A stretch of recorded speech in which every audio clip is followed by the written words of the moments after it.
Hello, everybody. My name is Graham Elwood, and you are watching and listening to The Political Vigilante.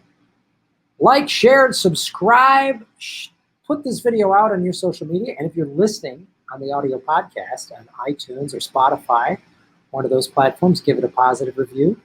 Download. All those analytics help support the show, and go to grahamelwood.com. Got a PayPal button, got a Venmo, all that business. And also you can support the show by going to patreon.com, which is what Tim Stack has been doing for a long time, and submit stories like this. So I talk about unionizing a lot, right? So first, Tim submitted this, and I want to show this to you. This is just a quote from Tim.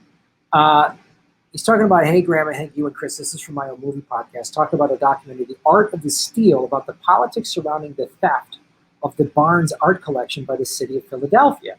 And so this is interesting, because what this talks about, I'm going to show this article, is the elites. There was that documentary. I highly would recommend watching it, because it shows, if I remember correctly, it's been a while since I've seen it, but how the elites kind of rig everything, and some people got fed up with that. But it relates to this. The Philadelphia Museum of Art fought them. These workers organized anyway. So the Philadelphia Museum of Art, which I've been to, Philadelphia has got some great museums. This came out in August. Earlier this month, workers at the Philadelphia Museum of Art, one of the largest museums in the world, voted overwhelmingly to unionize. I've been saying this for a while, but especially since the lockdown, especially all these companies like Amazon and Walmart, and unionize.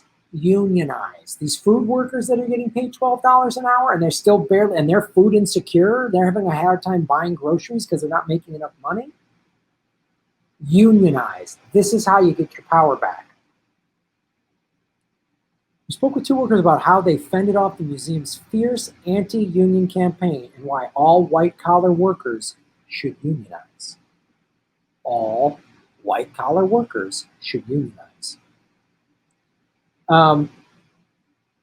They voted on August 6th overwhelmingly to unionize with the American Federation of State, County, and Municipal Employees, District Council 47. The victory came after revelations of abuse, including a boss sexually harassing workers and another hitting on them, and a fierce anti-union campaign that saw the museum hire the union-busting firm Morgan Lewis.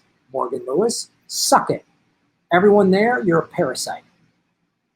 The prestige of working in one of the most visited art museums in the world doesn't translate to high pay and respect. Many workers at the PMA struggle to get by, some making less than $15 an hour. Another reason why we need a $15 minimum wage. And as the pandemic continues to wreak havoc on workers across all industries, more and more white-collar workers might turn to union efforts to have a greater say in their workplace. You have all the power. If you walk off and everybody at your job walks off until you get what you want, you have the power. You have to shut it down. General strike. Already some of this unrest has hit broader museum world. A group calling themselves Art Plus Museum Transparency Team, led by a Philadelphia museum worker, created a crowdsourced spreadsheet last year to share salaries and benefits at museums all over the world. Awesome. So they interviewed Noah Thompson. I'm going to just bring in some of this. First of all, they got 89%, which is considered a landslide. And this is what the museum worker said. I'm very excited. It's been 14 months of incredible work and a little bit of whiplash going back and forth between everything that's happened. Morgan Lewis, the pandemic, the election. I'm very excited because it shows that if we can create a wall-to-wall union in the midst of a pandemic and an anti-union campaign, everyone can. That's what's so big. So they, in the middle of a pandemic, they hired a union-busting company, these shitbirds at Morgan Lewis, maggot-ridden, soulless, rat-faced. I'll say maggots again at Morgan Lewis. If you're busting unions, you have no soul. You're not helping anybody. except big corporations. So you're either a 1%er and you don't give a shit, or you're enabling them and thinking you're doing good work. They did this. So this is why you think, oh, this is too hard. I'm not there. It was a 14-month battle. It doesn't look like it was easy, but they did it overwhelmingly in the end. I'm excited to be proof to other people in Philadelphia and other museums that unions are possible. And I would say any industry. It's a momentous occasion, and we were incredibly excited and proud, but it's also not lost on me, and I'm frustrated and sad that about 85 of my colleagues were let go before our election. They deserve so much more. That's a real leader right there.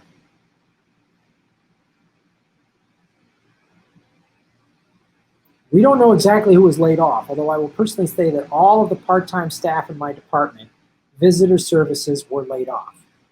That's what they do with part-time people. My entire department, except for our director, was furloughed. Only full-time staff like me have been brought back. People are overusing the phrases uncertain times and unprecedented times. Remember talking about this when everything got shut down? I said some of these companies are going to go, oh, COVID, we've got to cut everyone loose, or unprecedented times, or whatever. And let's be real clear about these big museums like this. They usually have some trust by some massive, some Rockefeller type person or an actual Rockefeller set some trust up years ago, and it brings in all this money.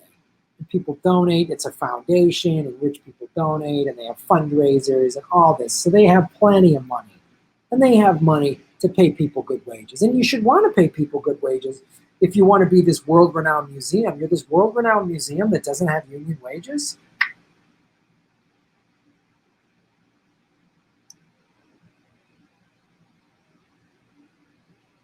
About the voluntary separation packages, we were told staff would have the first 2 weeks of July to apply for it, and then we would have until the end of August to change their mind, and that's when they would be determined to lay off. And so the fact that the layoffs came not at the end of August, but 2 days before our union election, well, I can't say exactly why, but they did hire a law firm that brags about shaping bargaining units to limit union victories. The slogan of my department is, we empower visitors to make the museum their own. That should apply to the staff as well. So this is the organizing process. They started conversations last summer, and the Art Museum Transparency spreadsheet had just come out with entries from Philadelphia Museum of Art and other museums across the country. The spreadsheet had information on salaries and benefits, people personal testimonials about leaving the field because they couldn't find a sustainable long-term job. Transparency, oh, the ruling class hates that. And the ways that lack of transparency around compensation overwhelmingly impacted women and people of color, traditionally underrepresented individuals in the museum. I think of last summer as a summer of connections being made. I'm in the curatorial division, so I had been talking to fellows and other junior level colleagues, and then other conversations were happening in other parts of the museum. And then we kind of all started getting connected to one another. And all of these fun, blind type of experiences like, hey, we're thinking about coming together to improve conditions at the museum. Is that something you think you'd want to be involved in? I don't even think we started using the word union at first. And then last August, is when momentum really picked up and we decided to move forward with organizing. Another thing I really appreciate with this process is we spent a lot of time on our own as organizers, PMA workers.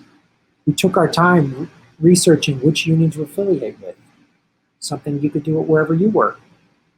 Ultimately, we found the right fit, but I really appreciate that we were working to find our own group dynamic before we hooked up with our district council affiliate.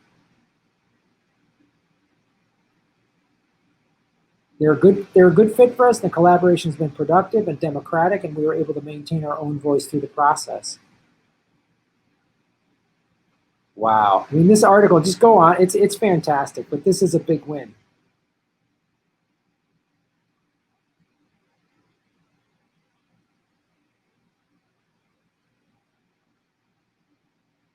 When I was growing up, my parents were solidly democratic, solidly pro-union.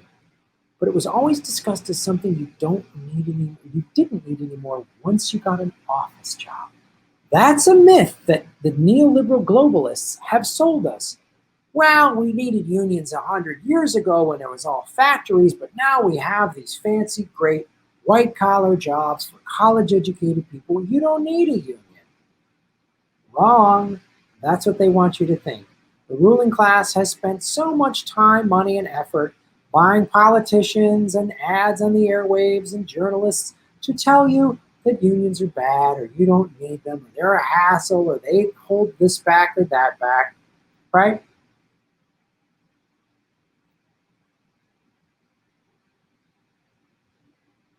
So I would say to anyone in a similar position would be to look around, think about how you feel about where you work. And if there are things you want to improve for yourself or your coworkers, that's enough to start thinking about a union.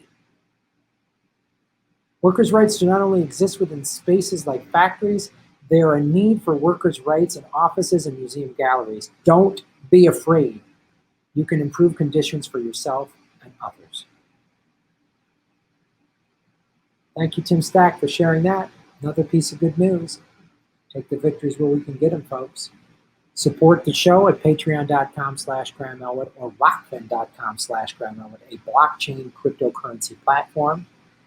I also have a Venmo at Graham-Elwood. There's a PayPal button at GrahamElwood.com. Follow me on social media. Listen to the podcast. Like, share, and subscribe. All great ways to support what we're doing here because the corporate media doesn't talk about stuff like this.